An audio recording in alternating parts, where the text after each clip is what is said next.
Yan, muli mga kapatid, nandito ako sa inyong harapan, ang inyong maliit at mababang lingkod na lagi ay nagpapaalala sa inyo kung ano yung mga dapat gawin, salitain, kainin sa araw-araw na ating pamumuhay dito sa sanglibutan, mga kapatid. Dahil sa ganitong paraan maipapakita ng ating Ama na dito sa huling araw ay muli ibinaba niya ang ilaw ng sanglibutan, mga kapatid. Na ako nga na inyong maliit na lingkod, inyong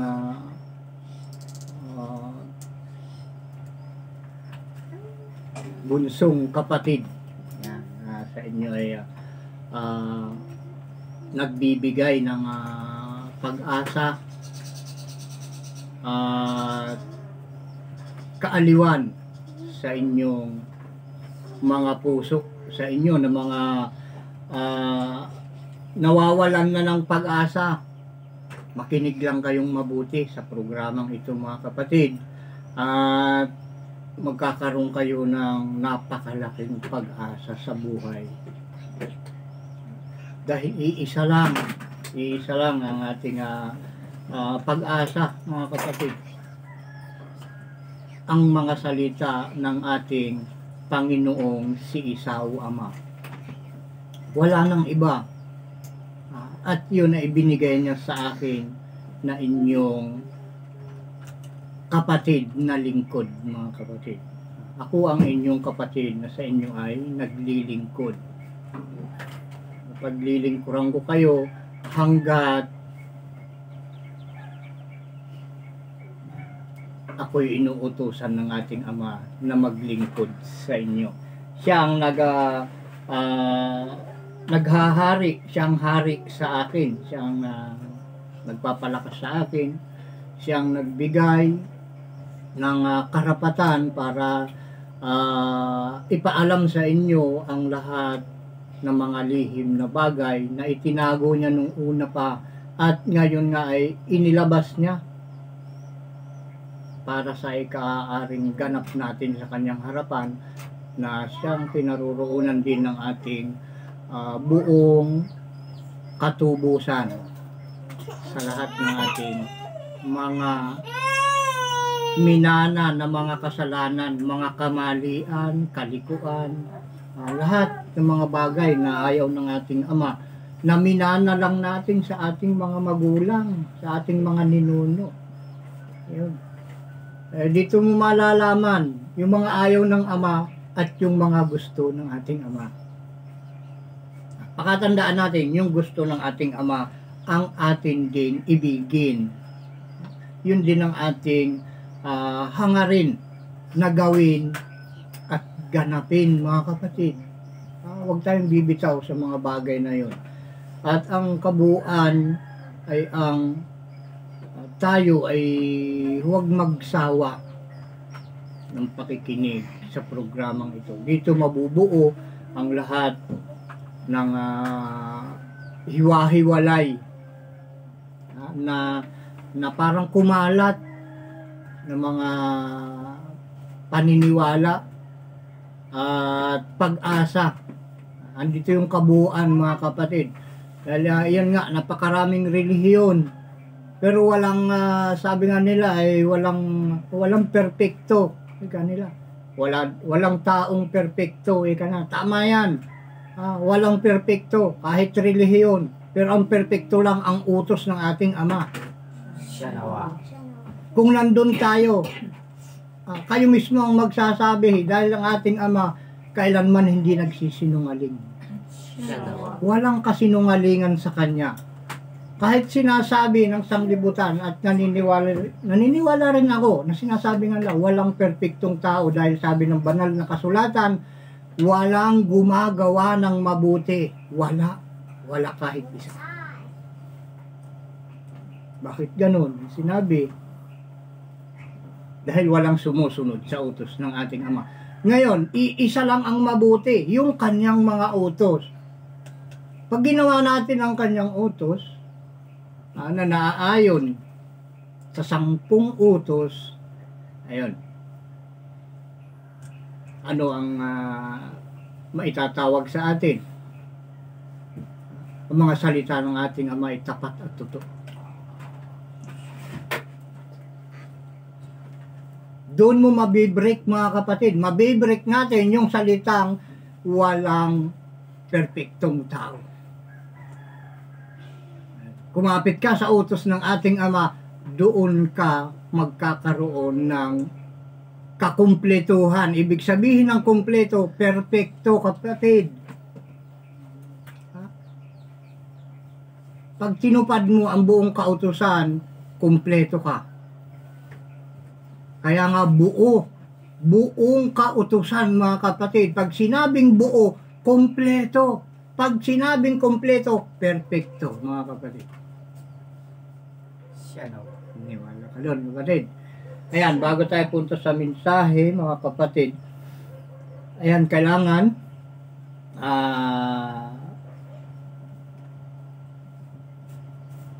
palagi makarating sa inyo ang basbas ng ating Ama na ating tinatanggap sa tuwing tayo ay harap sa kanyang harapan at maglilingkod. Ito yung isang paraan ng paglilingkod sa ating Ama, ang tayo ay makinig ng kanyang mga salita. Sa inyong lahat, saan man kayo naroroon, ano man ang inyong katayuan sa buhay, ano man ang inyong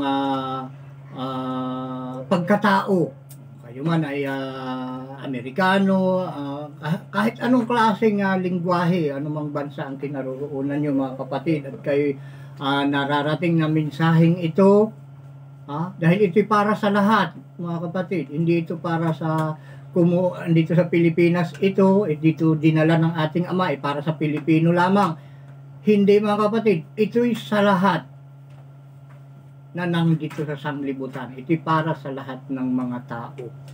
Hindi para sa Pilipino lamang. Dito lang sa Pilipinas, pinadala ng ating Ama ang biyayang ito. Ito ay biyaya, mga kapatid, sa atin. Para sa ating lahat. Wala ditong pinipili anuman ang iyong katayuan sa buhay. Kung ikaw man ay negro, ikaw man ay agay, lahat nga, basta ikaw ay tinatawag, mauunawaan mo ito, mga kapatid. Pero kung hindi ka tinatawag, ito'y hindi mo mauunawaan. Sa lahat ng tinatawag ng ating Ama, ang biyaya, awa at kapayapaan mula sa ating Ama sa pamamagitan ng Espiritu ng kanyang panganay na anak na si Isa, na ating Panginoon ng mga Panginoon at ating Hari ng mga Hari, ay sumainyo nawang lahat. Siya nawa at siya nawa. Siya nawa. Ito, mga kapatid, kailangan pag nalaman natin ng mga utos ng ating Ama, ay paulit-ulit kong sinasabi ito. Gawin natin. Tayo ay maging ehemplo, o tayo ay maging isang pangunahing bunga. Yun yung tinatawag sa banal na kasulatan. Tayo maging uliran sa mga utos ng ating Ama. Kung nalaman natin ang utos, marinig mo yung utos, ibig sabihin, pinagagawa sa iyo. Dahil ang nakakarinig ng utos, yun yung mga inuutusan. Pag hindi mo narinig yung utos, hindi ka inuutusan. Ngayon, lahat ng nakikinig dito at hindi nagsasawa, kagaya rin kita, kapatid, na inuutusan ng ating Ama. Hindi lang ako ang inuutusan dito. Ako lang ang unang inutusan. At yung utos sa akin, ibinibigay ko sa lahat. Yung utos sa akin, natuparin ang lahat ng utos ng ating Ama. Ganon din ang sinasabi ko sa inyo. Tuparin din nyo ang utos ng ating Ama, kagaya rin ng pagtupad ko sa ipinag-uutos ng ating Ama. Dahil ang kaligtasan na ibinigay sa akin ng ating Ama, dahil ako ay tumutupad sa kanyang utos, At ganun din ang mangyayari sa inyo. Ang kaligtasan na ibibigay din sa inyo ng Ama kung inyo ring tutuparin ang kanyang mga utos, mga kapatid. Andun yung kaligtasan. Tayo ay kailangan maging pangunahing bunga. Pag narinig mo yung utos, tuparin mo. Ay magiging ikaw ay pangunahing bunga. Dahil yun ang kailangan. Yan, inuulit ko mga kapatid. Pag narinig mong utos, inuutusan ka. Ano yun, kapatid? Basta narinig mo ang utos ng ating Ama, ibig sabihin, inuutosan ka. Yan. Dahil ito nga, mayroon tayong babasahin sa Santiago 1, 12 hanggang 15, 18 at 25, mga kapatid. Excuse mga kapatid, dahil kayo na pa kumakati yung lalamunan ko. Yan, tingnan natin sa banal na kasulatan. Santiago 1,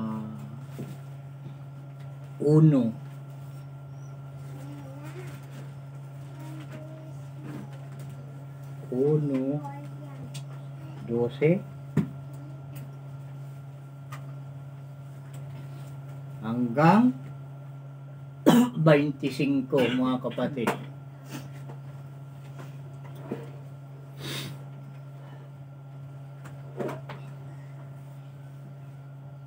Ako, natandaan nyo yung ating tinanggap na mensahe nung nakaraan. Yun ay patungkol sa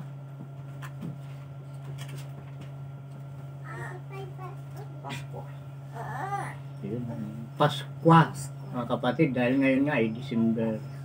Ako na ngayon, December 16 na tayo, 2023. At ito nga, oras natin nga, alas 9:35 ng umaga. Yan, yung mensahe natin nung nakaraan ay ganito ring araw at ganito ring oras, mga kapatid. Patungkol sa Paskwa. Paskwa. Pasko. Pasko at Paskwa ay iisa lang ang kahulugan nun, mga kapatid. At doon yung naunawaan sana yung hatid na mensahe sa atin ng ating Ama tungkol sa Pasko. Yan, ang daming sabi nila, carol, kakarolin. Yan, ang dami. Pero yung mga kapatid, kaugalian lang yan. Hindi yan totoo. Kaugalian lang. Hindi yan utos. At walang pangako ang ating Ama sa mga gumagawa ng Pasko ang ganyan na hindi naman ipinag-uutos ng ating Ama. Yung kanyang mga pangako ay nandun lang sa kanyang mga ipinag-uutos. Yung Pasko na December 25 na ginaganap ng sanglibutan, walang pangako ang Ama dyan. O hanapin ninyo sa banal na kasulatan yung December 25 na sinasabi ng mga tao na Pasko ng Panginoon. Ba't ginagawa ng tao yan? Wala na mga pangako ang ating Ama sa mga gumagawa ng ganyan. Yan ay mga kwan lang yan. Mga pagliligaw sa tao.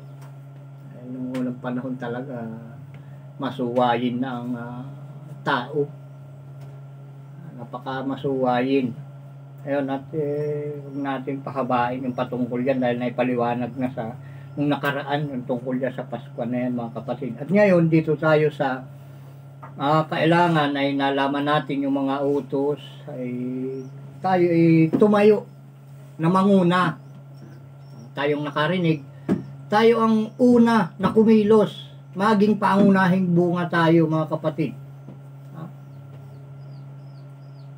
Huwag ka na mag-antay ng kung sino pa magtuturo sa iyong tao dahil tayo ay tinuturuan at inuutusan ng ating Ama ngayon dito sa programang ito. Hindi kailangan, hindi ako nag-uutos dito, mga kapatid,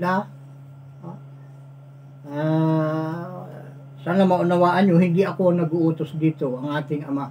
Lumalabas lang sa bibig ko, pero ito yung mga salita ng ating Ama na kailangan nating gawing lahat. Hindi ako lang. Lahat tayong mga nakakarinig. Yan, malaman natin ng utos. Yan, tuparin natin kagad. At ito ang gusto ng ating Ama sa mga anak niya na nakakarinig ng kanyang mga utos. Ayun, nabanggit natin kanina, ang ating babasahin ay ang Santiago 1:12 hanggang 25. Ayan, basahin natin mga kapatid. Mapalad ang taong nagtitiis ng tukso, sapagkat pagkasubok sa kanya, siya'y tatanggap ng putong ng buhay na ipinangako ng Panginoon sa mga nagsisiibig sa kanya. Nagtitiis ng tukso. Mapapalad. Ikaw pala pag nagtiis ka ng tukso, huwag mong labanan yung tukso, kapatid. Huwag ka maniwala dun sa kanta na sinasabing labanan natin ang tukso. Mali yun. Iwasan natin yung tukso, huwag yung labanan. Dahil pag laban kasi, ibig sabihin ng laban ay magsasalpukan kayo. Laban eh. Diba? Saan ka nakakita ng laban na lumayo? Pag sinabing laban, salpukan talaga yan. Papaniwala kayo sa mga turo kasi ng tao, mga kapatid. Yung kanta, labanan natin ang tukso. Saan ka nakakita ng laban na naghihiwalay? Paglaban talaga, banggaan talaga yan. Sakitan. Ayun. Naunahan nyo mga kapatid, yung salitang laban. Dikitan talaga yan, sakitan, ay tukso sa mga pangkamunduhan na gawain. Ba't mo lalabanan yun? Iwasan mo yung tukso dahil ayaw ng ating Ama yan. Dahil ito nga binabasa natin ngayon. Mapalad ang taong nagtitiis ng tukso sapagkat pagkasubok sa kanya, siya'y tatanggap ng putong ng buhay na ipinangako ng Panginoon sa mga nagsisiibig sa kanya. Diba? Magtiis ka. Huwag mong labanan yung tukso.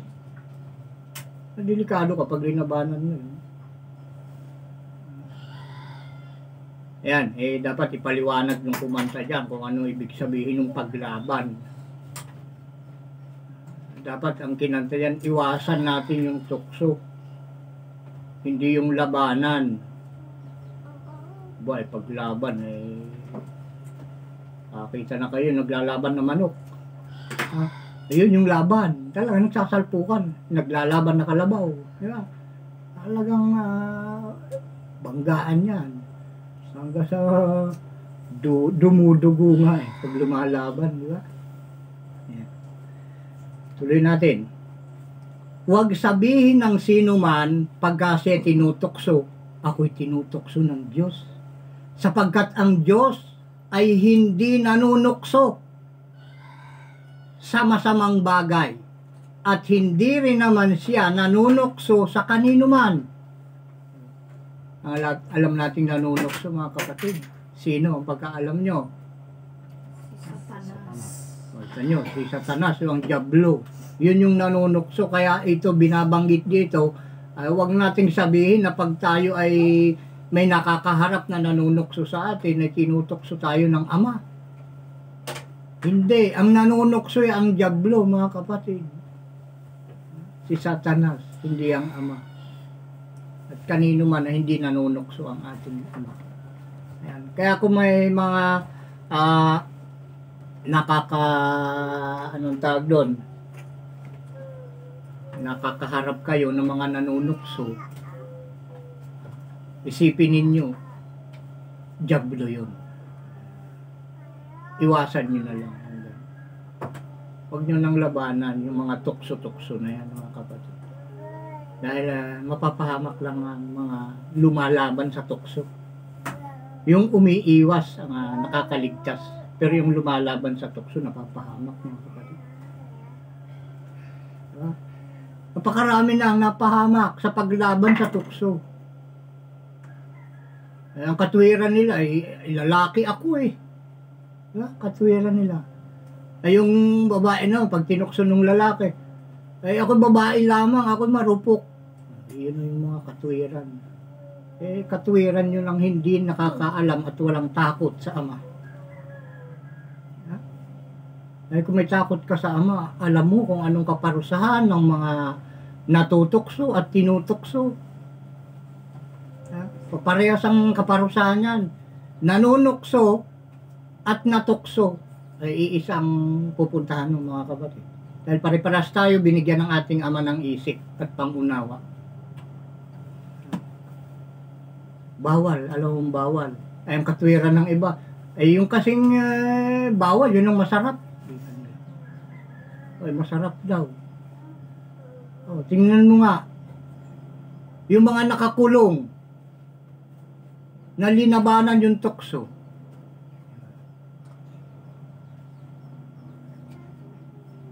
Binabae niya yung minor de edad.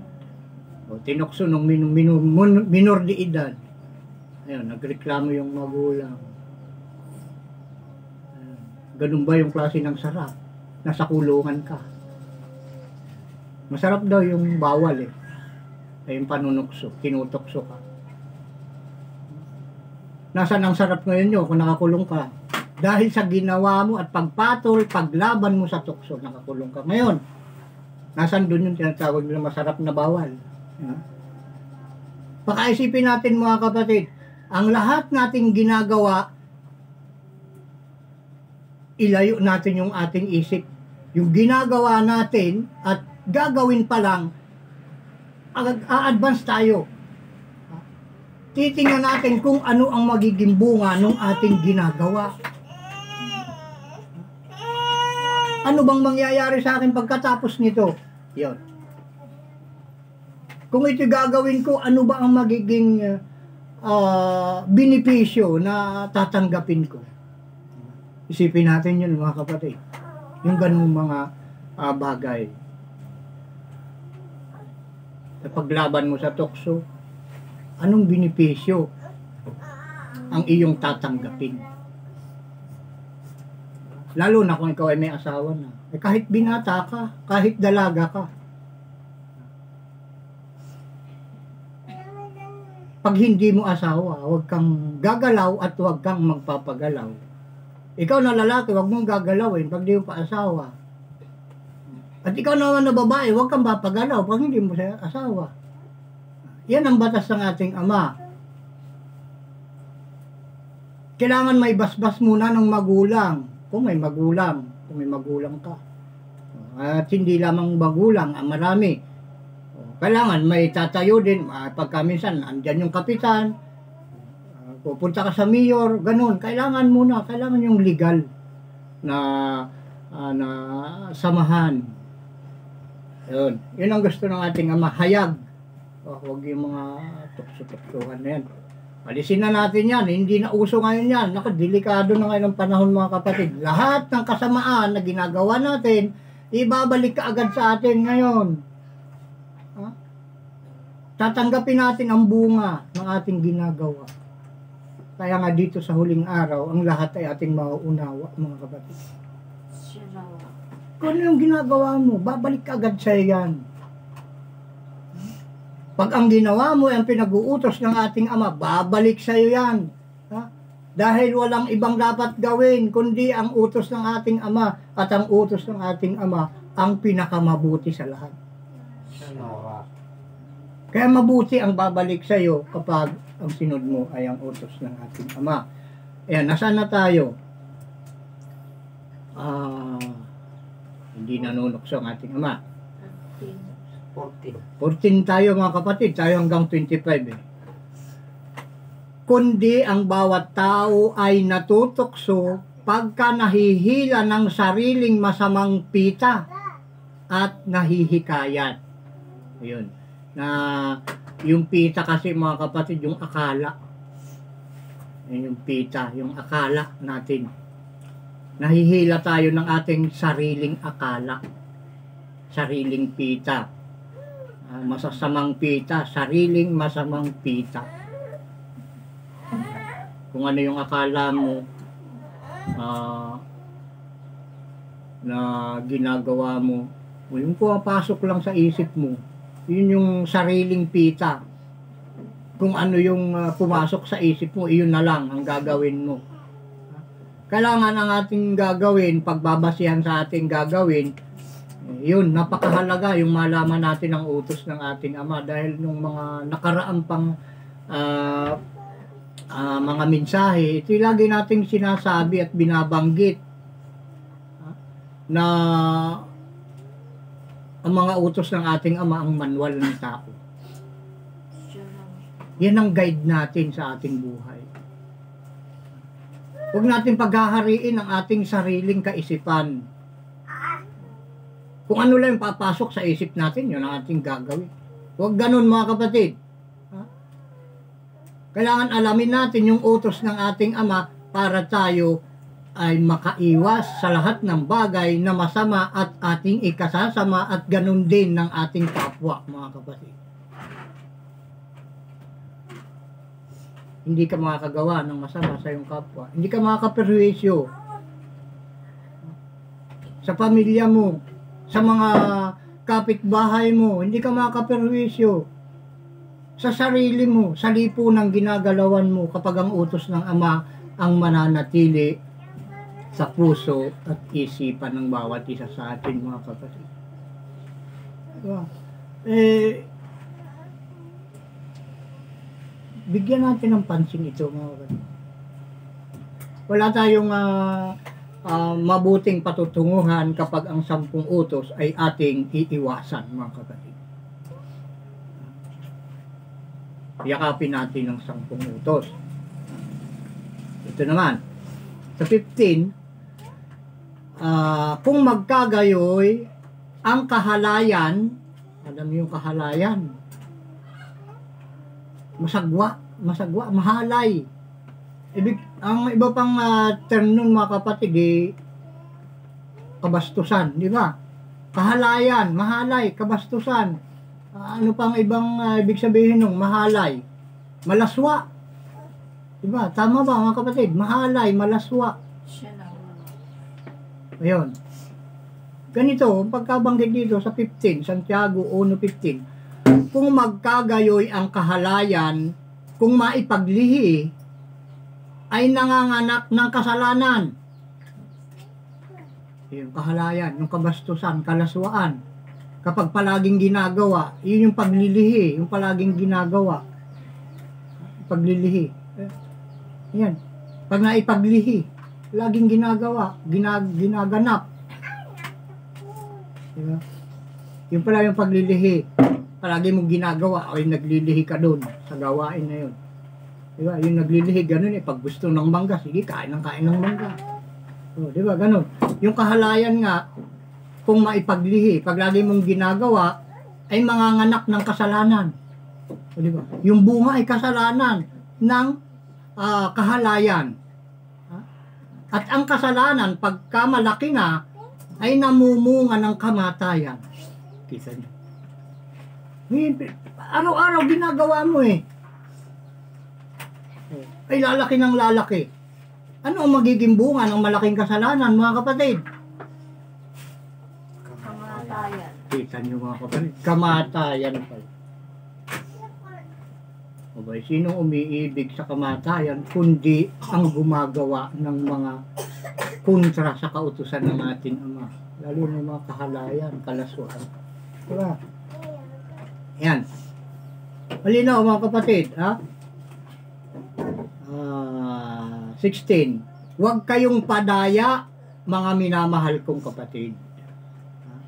Ang bawat mabuting kaloob at ang bawat sakdal na kaloob ay pawang buhat sa itaas at bumababa mula sa Ama ng mga ilaw na walang pagbabago ni kahit anino man ng pag-iiba.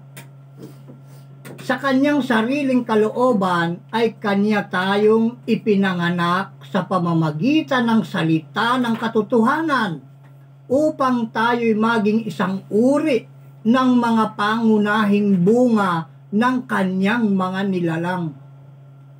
Yan, pangunahing bunga. Kung ikaw ay inuutusan, gawin mo yung utos.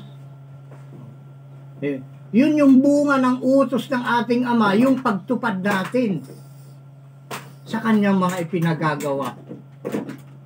Tinutupad natin, bumunga, nagbunga yung ipinag-uutos ng ating Ama sa atin dahil tinutupad nating lahat. Yan, naging pangunahing bunga na tayo pag tinutupad natin ang buong kautusan. Sa makatuwid mga kapatid, ang 10 utos. Sa 19, nalalaman ninyo ito, minamahal ko mga kapatid, ngunit magmaliksi ang bawat tao sa pakikinig. Magmakupad sa pananalita. Magmakupad sa pagkagalit. Sapagkat ang galit ng tao ay hindi gumagawa ng katuwiran ng Ama. Kaya't ihiwalay ninyo ang lahat na karumihan at ang pag-apaw ng kasamaan at tanggapin ninyo na may kaamuan ang salitang itinanim na makapagliligtas ng inyong mga kaluluwa. Datapat maging tagatupad kayo ng salita at huwag tagapakinig lamang na inyong dinadaya ang inyong sarili. Tagatupad ng salita ang kailangan mga kapatid, hindi tagapakinig lamang. Ang ibig sabihin, makinig ka at tuparin mo yung inyong mga napakinggan. Huwag yung manatili ka lang nakikinig na hindi mo naman tinutupad ang mga utos na iyong naririnig mga kapatid. Kaya malinaw, maging tagatupad kayo ng salita at huwag tagapakinig lamang. Dahil kung ikaw ay tagapakinig lamang na hindi ka tumutupad, ang sinasabi dito, inyong dinadaya ang inyong sarili, kapatid. Abay, napakalaking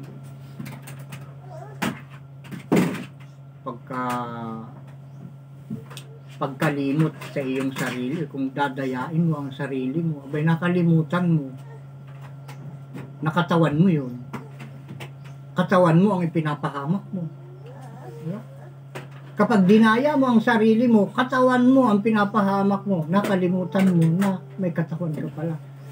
Ayan, dinadaya mo ang iyong sarili kapag ikaw ay nakikinig lamang at hindi mo tinutupad ang mga utos ng ating Ama na iyo namang pinapakinggan.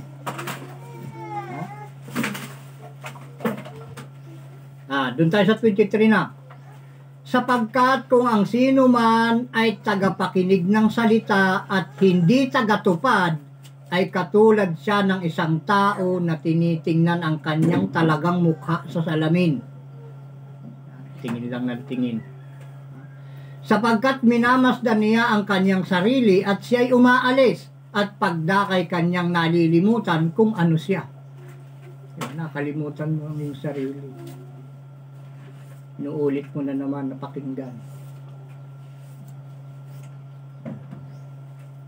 Babalikan mo na naman yung salamin. Nakakalimutan mo ang sarili mo. Ganun yung mga tagapakinig lamang mga kapatid. Tumitingin lang sa salamin. Nakakalimutan yung sarili. Saka lang niya makikita yung sarili pag humarap sa salamin. At ang salamin mga kapatid ay ang utos. Ang pananalamin ay yung pakikinig ng utos. Malalaman mo ang iyong mga maling ginagawa sa pamamagitan ng pakikinig mo ng mga utos ng ating Ama. At doon makikita yung iyong mukha. Ay, hindi ko pala ginagawa yung mga ganito. Yung kasalukuyang naririnig mo ay hindi mo ginagawa. Yun makikita mo yung iyong mukha katulad ng nananalamin mga kapatid. Ngayon, hindi mo ginawa, ayun, nakalimutan mo na naman ang iyong mukha. Ay, hindi mo tinupad. Ano dahil sa 24 na? Sapagkat minamasdan niya ang kanyang sarili at siya umaalis, pagdakay kanya nakakalimutan kung ano siya.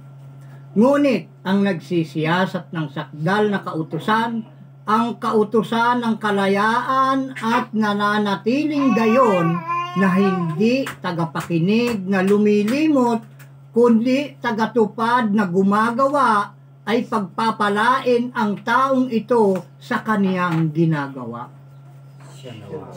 Kita mo mga kapatid. Kung ikaw ay tagatupad at hindi tagapakinig lamang, ang sabi dito sa banal na kasulatan ay pagpapalain ang taong ito sa kanyang ginagawa. Kung ikaw ay tagatupad ng iyong mga napakinggan, mga kapatid, lalong-lalo na sa buong kautusan ng ating Ama. Pagpapalain ng ating Ama ang gumagawa nito, mga kapatid. At dyan nga, tayo ay mayroon pang mga karugtong na ating babasahin andun sa Apokalipsis 14:1 hanggang 7. Ito pa rin yung karugtong nito ng mga pinagpala na ng ating Ama. Ito yung mga nakasulat na. Ito ay nakahiwalay na ito, mga kapatid. Sa kabila ng hindi pa nakarating sa kanila ang mga mensaheng ito, ito'y nakahiwalay na, at ito pag narinig nila ang mensaheng ito, mga kapatid, ay sila ay sasamang lahat dito. Andun ating mababasa Apokalipsis 14:1 hanggang 7.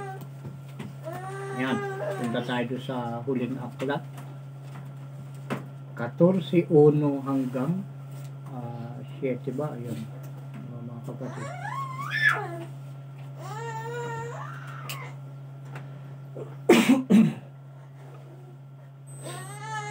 Kita nyo, ganito kasi mga kapatid yung mangyayari. Dahil itong mga nakasulat na ito ay sa paningin ng ating Ama, ito ay nangyari na.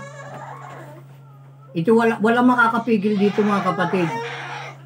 Lahat ng panukala ng ating Ama, lahat ng kanyang plano ay magaganap. Kaya lahat ng nakasulat dito, naganap na ito sa kanyang paningin.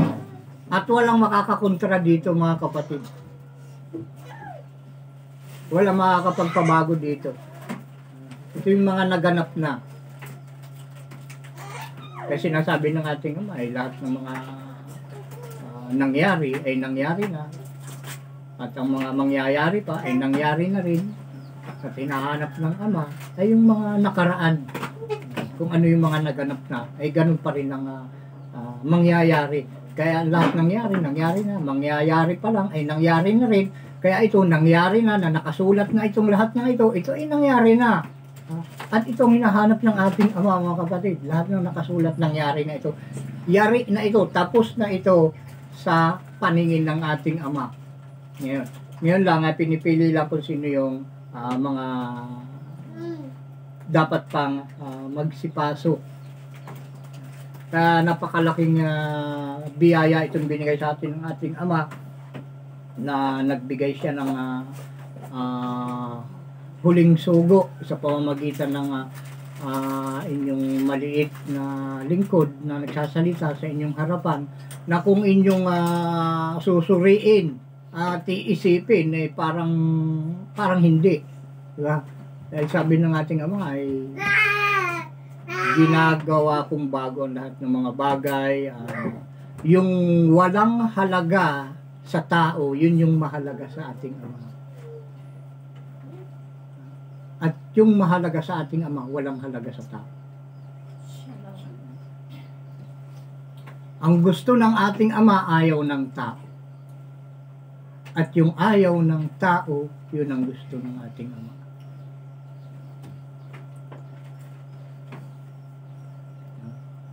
Ayaw ng ating Ama na tayo ay sumamba sa Diyos-Diyosan. Ayaw na yun. Ayun yung ginagawa ng mga tao. Nagsisipaggawa ng mga Diyos-Diyosan. Ano yung inuorma. Ayaw ng Ama na may magsisipag-away. Gusto magkaisa. Gusto ng ating Ama magkaisa ang lahat. Ayaw ng ama na may mapanghimagsik. Ayaw ng ama na may rebelde. Pero tingnan nyo mga kapatid, napakaraming rebelde. Ayun nga, yung armadong pakikibaka, ika nila. Himagsikan yung kanilang yung kanilang marka. Mapanghimagsik. Aba, hindi nila alam. Ay tuwan-tuwa sila na binabanggit nila na sila ay rebelde. Ibig sabihin rebelde, mapanghimagsik. Ay pinagbabawal ng ating ama yan, yung mga paghihimagsik niya.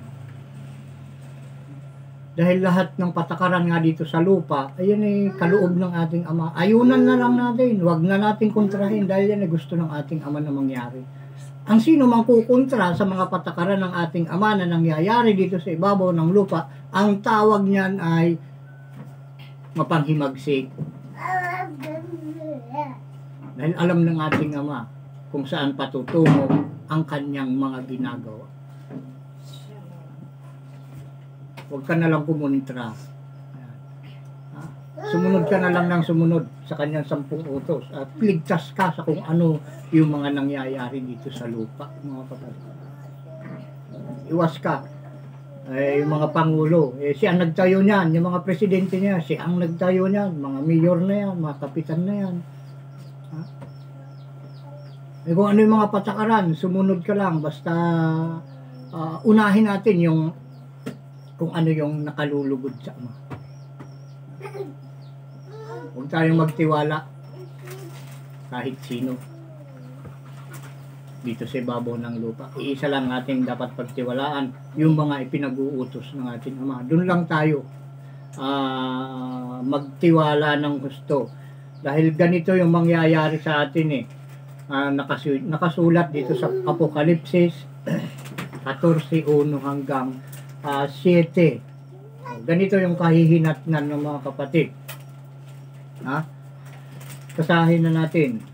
At tumingin ako, at narito ang kordero ay nakatayo sa bundok ng Sion, at ang kasama niya ay 100 at 44,000 may pangalan niya, at pangalan ng kanyang ama na nasusulat sa kaniyang noo. Ito yung mga kapatid. Yung kasama ng kordero, yung kordero kasi ibig sabihin ng kordero, yung handog, yung inihandog ang kanyang sarili. Tinupad niya ang buong kautusan. Kinalimutan niya. Kahit yung buhay nga niya hindi niya pinanghinayangan Dahil yun naman sa ama yung buhay. Kaya siya pinatay sa krus, pinarusahan. Hindi niya pinanghinayangan dahil para maipatupad lang, maganap niya yung buong kautusan na sinasabi ng ating ama na kayo'y magpakababa. Ang sino mga nagpapakababa, ang katulad ng maliit na bata, ay siya ang pinaka mataas sa kaharian ng langit. Yan. Tayo magpakababa. Yun ang ginawa ng ating Panginoong si Isa. Mga kapatid, nagpakababa siya. Sa kabila na siya bumubuhay ng patay. Nagpapagaling ng mga may sakit. Kaya niya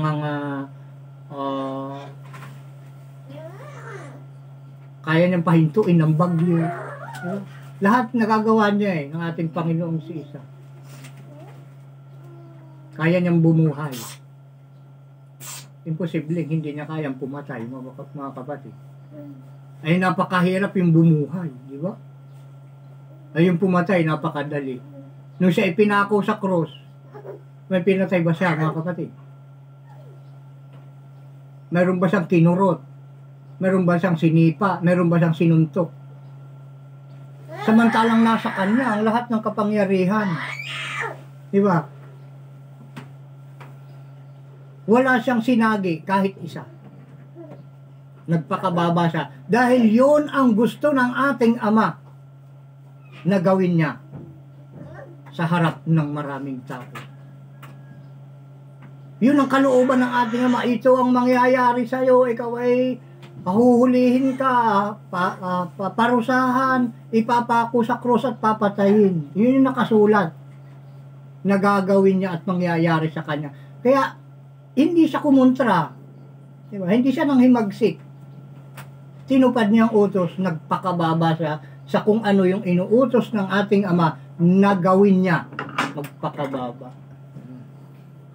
Kaya siya ngayon, naganap niya ang buong kautusan, siya ngayon ay itinaas ng ating Ama at siya ay nasa siping ng ating Ama.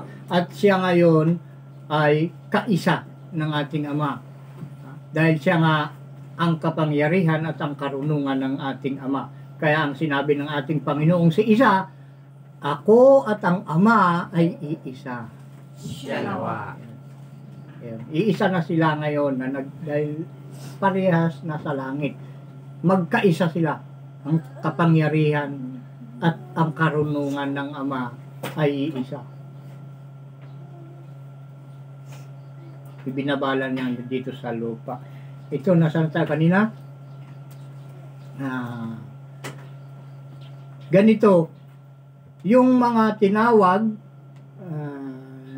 sabi nga dito, narito ang kordero ay nakatayo sa bundok ng Sion at ang kasama niya ay 144,000 may pangalan niya at pangalan ng kanyang Ama na nasusulat sa kani-kaniyang noo. Kailangan yung mga kasama ng ating Panginoon si Isa na kordero, ang naghandog ng kanyang sarili, ay may pangalan ng Ama at ng Anak sa kanilang mga noo, mga kapatid. At ang bilang nila ay 144,000. Ito ay mga kapatid, bilang na ito. Inaantay lang kung magiging saang panahon, saang taon, mabubuo itong 144,000 na ito na may tatak ng pangalan ng Ama at ng Anak sa kanilang mga noo. Ito mga kapatid, nakita nyo, Isa o Ama. Ito yung tatak na binabanggit dito sa Apokalipsis 14:1. Pangalan ng Ama at ng Anak. Pangalan ng Anak at ng Ama, yan ay iisa. Isa o Ama. Yan. Sa number 2, narinig ko ang isang tinig na mula sa langit, na gaya ng lagaslas ng maraming tubig, at gaya ng ugong ng malakas na kulog. At ang tinig na aking narinig ay gaya ng sa mga manunugtog ng alpa, na tumutugtog ng kanilang mga alpa, at sila'y nag-aawitan. Nawari isang bagong awit sa harapan ng luklukan at sa harapan ng 4 na nilalang na buhay at ng matatanda. At sino man ay hindi maaaring matuto ng awit, kundi ang 144,000 lamang sa makatuwid ay siyang mga binili mula sa lupa. Alam niyo mga kapatid, yung bagong awit na yun lang mga binili mula dito sa lupa, na sila lang ang nakakaalam nitong bagong awit, mga kapatid. Hindi tayo makakalayo dito sa mensahe na ito. Yan, kailangan ipaliwanag ka ng ating Panginoong si Isa. Ito yung bagong awit na sinasabi ko sa inyo. Na ang binili lang na matututo dito, ang matututo dito sa bagong awit na ito, yung mga binili lang sa lupa. Yung tinubos ng ating Panginoong si Isa. Yun lang ang matututo nitong bagong awit. Ulitin ko mga kapatid, itong nandito sa 14:3 ng Apokalipsis, at sila'y nang-aawitan ng nawari isang bagong awit. Wari ibig sabihin, parang bago sa pakinig ng tao. Pero ito dati na. Pero parang bago sa pakinig ng tao dahil walang gumagamit o bumabanggit ng bagay na ito. Kaya'y wari isang bagong awit. Sa harapan ng luklukan at sa harapan ng apat na nilalang na buhay. Apat na nilalang na buhay, mga kapatid. Yung apat na Sabado sa loob ng isang buwan. Siya nawa. At ng matatanda. Yung matatanda kasi yung labing dalawa yan, mga kapatid eh. Yung 12 pintuan na yan, yung mga matatanda. At yung mga yung 10 utos. Ayan. At yung unang sabat sa bawat buwan. Ayan. Yan yung mga matatanda. Yan yung matagal ng mga utos, mga kapatid. Yung 10 utos. Ayan. Yan yung matatanda. Harapan ng matatanda. Ha? At sino man ay hindi maaaring matuto ng awit. Kita nyo, sino man. Ha? Kundi ang 144,000 lamang sa makatuwid ay siyang binili mula sa langit. Yung 144,000 yun, mga kapatid, na ating binasa din dito sa Apokalipsis 14:1 na may tatak ng pangalan ng Ama at ng Anak. Di ba? 144,000 na may pangalan niya at pangalan ng kanyang Ama na nasusulat sa kanyang noo. Ito lang yung matututo ng bagong awit. Alam niyo yung bagong awit, mga kapatid. Ito ay kailangan nyo ring malaman dahil ang mga salita, mga kapatid, na maganda sa pangdinig ay walang pinagkaiba sa awit. Ay, niwala kayo dyan. Siya nawa. Dahil maganda sa pakinig eh. Nakakatuwa, nakakaaliw. Walang pinagkaiba sa awit.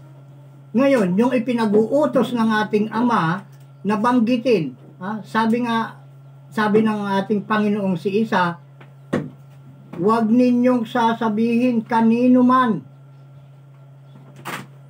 na ako ang Kristo.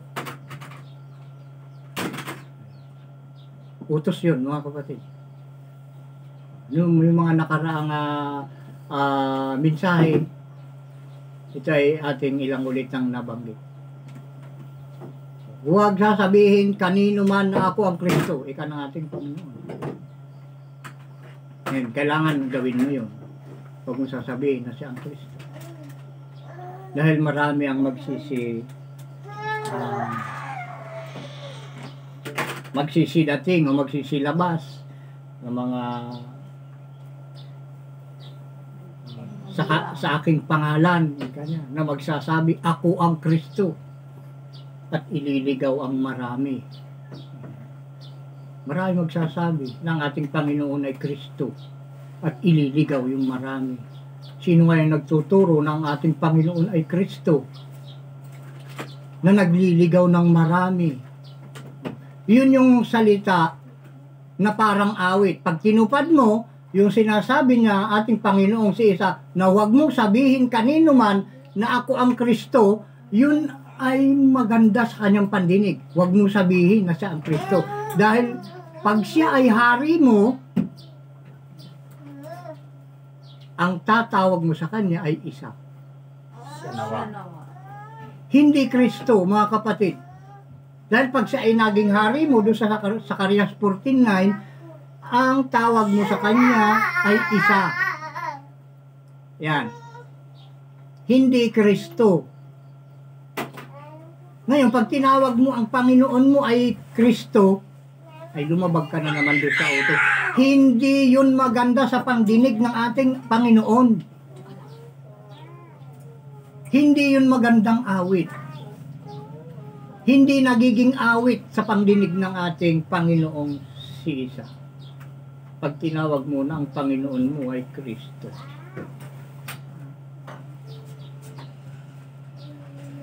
Yun yung bagong awit. Kaya pag kami nananalangin mga kapatid, kami ang binabanggit namin, ang aming Panginoon ng mga Panginoon at ang aming Hari ng mga Hari ay si isa. Yun yung bagong awit mga kapatid. At sino man ay hindi matututo nitong awit na ito. Subukin mo, ikaw kapatid na nanonood. Kung kaya mo itong banggitin, sa pagdasal, sa pagdarasal mo, ang pagbanggit mo, ang aking Panginoong si Isa o Ama, ang Hari ng mga Hari at Panginoon ng mga Panginoon, ay siya kung pinaglilingkuran. Pag nabanggit mo ito mga kapatid, kabilang ka sa 144,000. Pero kung hindi mo ito kayang banggitin, hindi ka kabilang sa 144,000 mga kapatid. Ito ay kailangan ninyong malaman dahil bilang na yung maliligtas 144,000 lang. Kaya sinasabi ko sa iyo, natahasan mga kapatid, kung ikaw ay kabilang sa 144,000, kahit wala ka pang tatak ng Isa o Ama, kaya mong banggitin sa iyong panalangin ang Panginoong si Isa o Ama na aking Hari ng mga Hari at Panginoon ng mga Panginoon. Yun lang.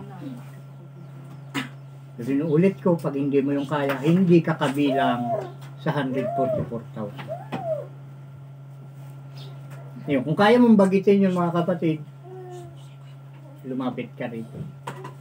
At marami ka pang dapat malaman na magiging kakumplituhan ng iyong pagbanggit ng pangalang Isa o Ama. Na ito yung tinutumbok ng banal na kasulatan na bagong awit. Na sino man ay hindi nila ito kayang awitin. Hindi nila ito kayang banggitin. Dahil ang pagbanggit nito ay yung nakakapagpaluwalhati sa ating Ama. Niluluwalhati natin ang ating Ama sa pamamagitan ng kanyang bagong pangalang Isa o Ama. Yan ang tunay na pagluwalhati mga kapatid.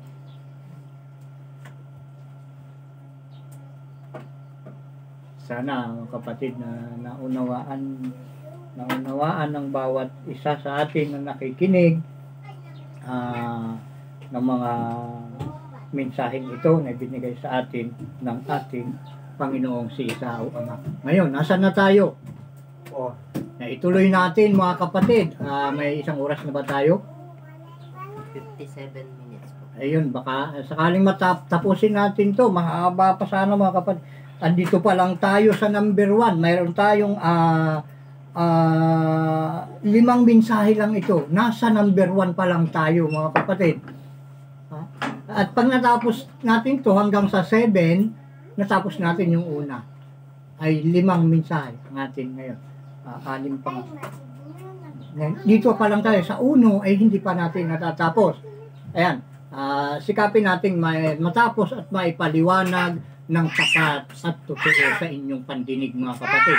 Dito tayo sa number 4. Ang mga ito ay ang hindi nangahawa sa mga babae. Kita nyo mga kapatid, parang dito sa pagkabanggit na ito, mga babae, maraming nakikinig na babae, parang masakit sa kanilang pandinig. Kahit ako ay lalaki, inahalin tulad ko na ako ay babae. O, di ba? Yung sarili mo ay wag mong ihalin tulad na sa iyo lang. At pakiramdaman mo rin yung pakiramdam ng iyong kapwa, mga kapatid. Itong salitang ito ay masakit. Kita nyo, ang mga ito ay ang hindi nangahawa sa mga babae. O kita nyo, bakit ano ba yung mga babae? Diba? Sapagkat sila ay mga malilinis. Marurumi pala ang mga babae. At ang mga ito ay ang mga nagsisunod sa kordero saan man siya pumaroon. Ang mga ito ay ang binili sa gitna ng mga tao na naging mga pangunahing bunga sa Diyos at sa kordero. Ngayon mga kapatid, ito para wag kayong mga babae na nakikinig. na sinabi dito na yung 144,000 na ito ay hindi nahawa sa babae. Ganito yung babae, mga kapatid. Andito sa Levitico. Kita nyo, haba na naman tayo. Levitico 20:23. Ito yung taasang ibig sabihin o kahulugan ng babae. Levitico 20:23.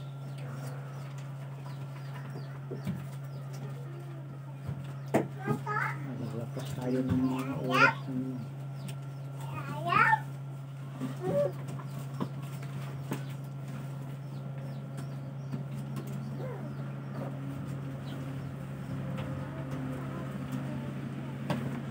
ang babae kasi, mga kapatid, na sinasabi sa banal na kasulatan ay bayan o bansa. Iniwala kayo dyan, mga kapatid. Siya nawa. Kaya ang tawag nga sa bawat bayan o bansa natin, ang tawag sa natin ay ating inang bayan. Ibig sabihin, pag ina, malinaw, babae. Sa kanaritang ina na lalaki. Diba? Malinaw na ang ibig sabihin ng babae ay ang bansa o bayan. O yung mga naninirahan sa mga bayan na ang kanilang mga kaugalian ay hindi naayon sa ugaling iniuutos ng ating Ama. Kaya tingnan nyo to, basahin natin ang pagkabanggit dito sa Levitico 20:23. Basahin natin. At huwag kayong lalakad ng ayon sa mga kaugalian ng mga bansang aking palalayasin sa harap ninyo, sapagkat ang lahat ng kasamaang ito ay ginawa nila at kaya ko kinapupuutan. Ito bansa ang tinatawag na babae, mga kapatid. Katulad nga ng pagkabanggit ng mga bayani, ang pinaglalaban nila ay ang ating inang bayan o bansa. Yan ay ibig sabihin ng babae, mga kapatid. At napakarami pa, ando pa sa kayo na lang bumasa, mga kapatid, at isulat nyo na lang, babanggitin ko, Jeremias 10:3. Jeremias 10:3, Ezekiel 11:12. At sa unang Korinto 3:3.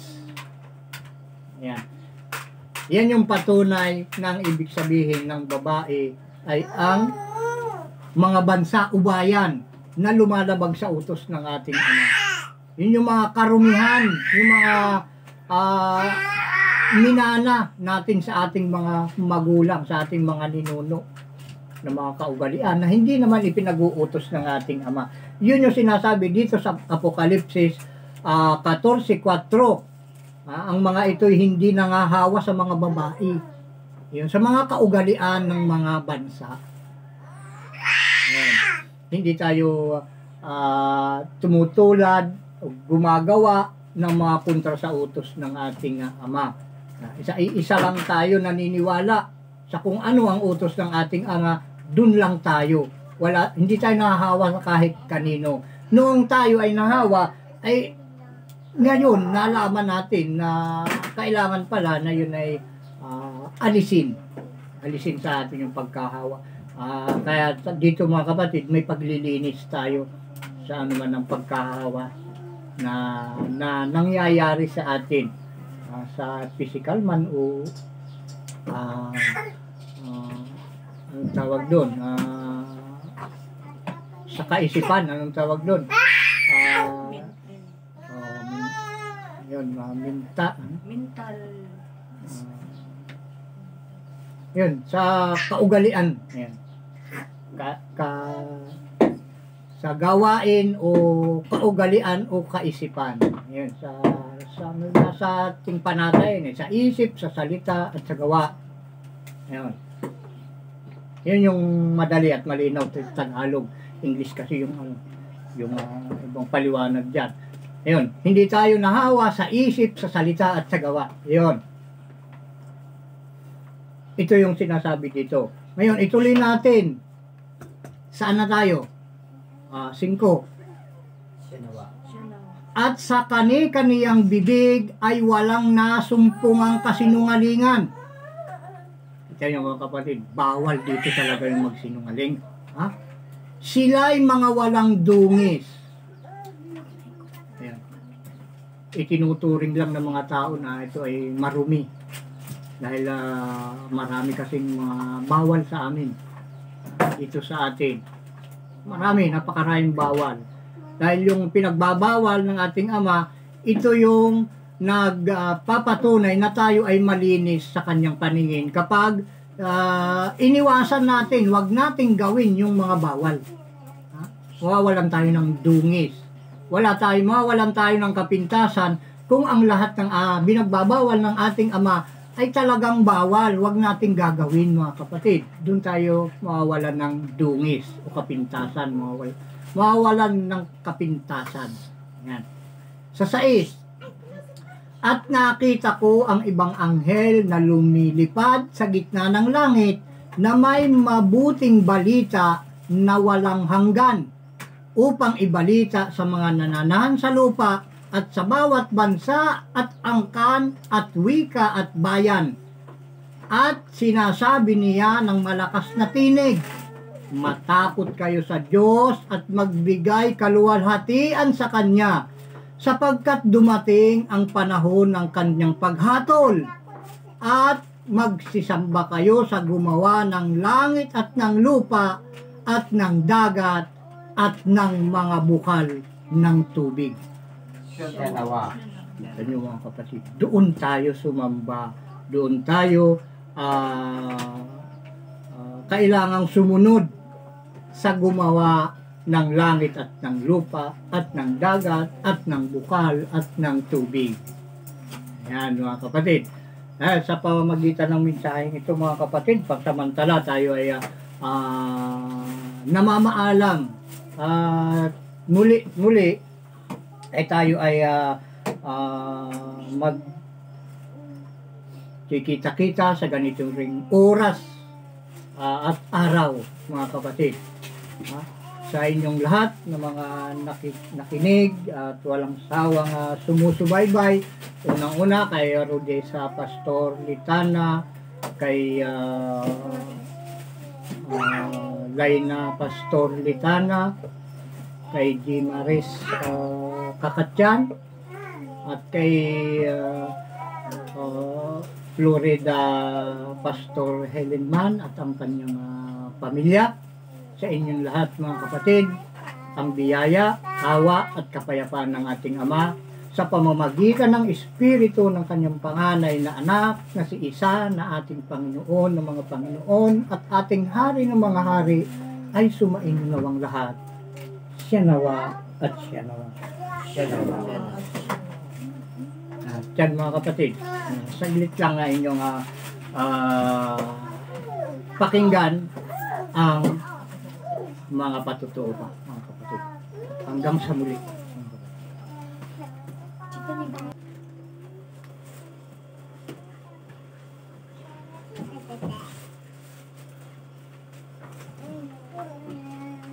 Taas tayo ng ating kalooban. Sabay-sabay tayong magpapatotoo.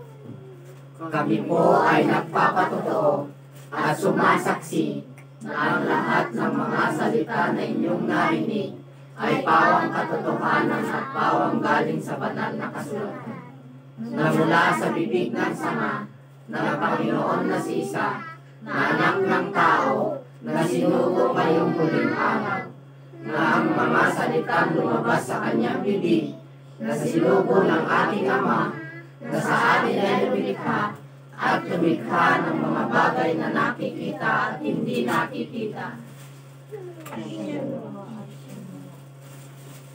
Siya nawa at siya nawa.